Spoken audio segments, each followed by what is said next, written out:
Hello and welcome to the State of the Fleet Industry, a weekly video series produced by Automotive Fleet magazine. I'm Mike Antich, editor of Automotive Fleet, and today I'd like to examine what's occurring in the fleet industry for the week of November 7th, 2022. And for this week's episode, I'd like to share with you conversations I've had with fleet managers at several recent industry events who anticipate that vehicle availability will incrementally increase in calendar year 2023, which is good news.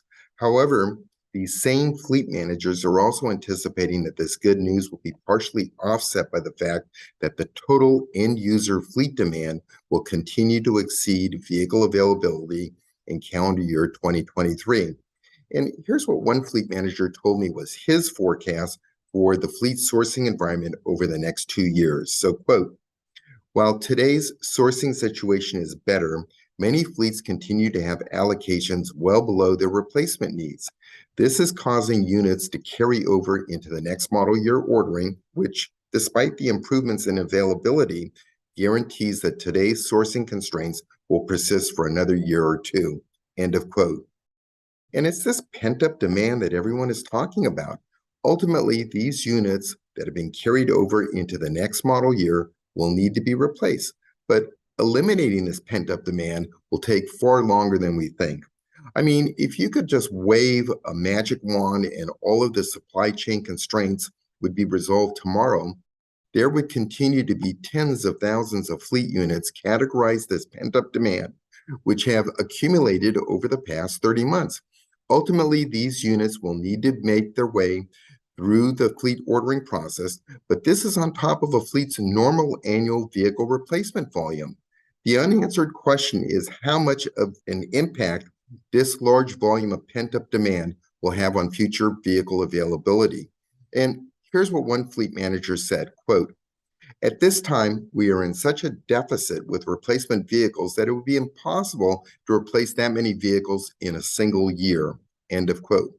And I agree. My contention is that the pent-up demand will cause these vehicle ordering constraints to linger way into future model years. And some fleet managers expect that the current OEM allocation system for fleet ordering will also continue beyond the 2023 model year. And they say that to revert back to the free flow fleet ordering environment would result in early closure of fleet order banks, similar to what happened at the start of the fleet ordering for the 2023 model year. And my discussion today just focuses on the commercial fleet segment.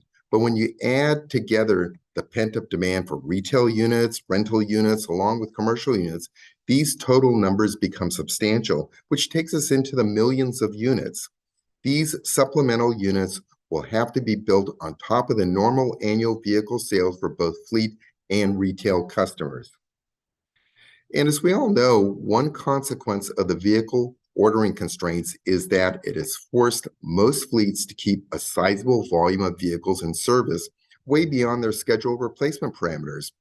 These future ordering constraints, which we're discussing today, will cause these extended service lives to continue. And as a result, fleet managers need to be proactive with their preventative maintenance and anticipate that unscheduled maintenance will remain at elevated levels for several years to come. Also, fleets should anticipate that the shortage of replacement parts will continue because there's no indication on the horizon that the part shortage will be resolved anytime soon, which will be a topic for a future video report. But the good news is that the microchip shortage is improving. But while the availability of microchips is improving, there are new shortages of all kinds of components beyond microchips. In fact, there are shortages of things that you've never even considered before, or at least I haven't. So here's one example. Some OEMs are now experiencing a shortage of pads that are installed on the inside of the engine hood.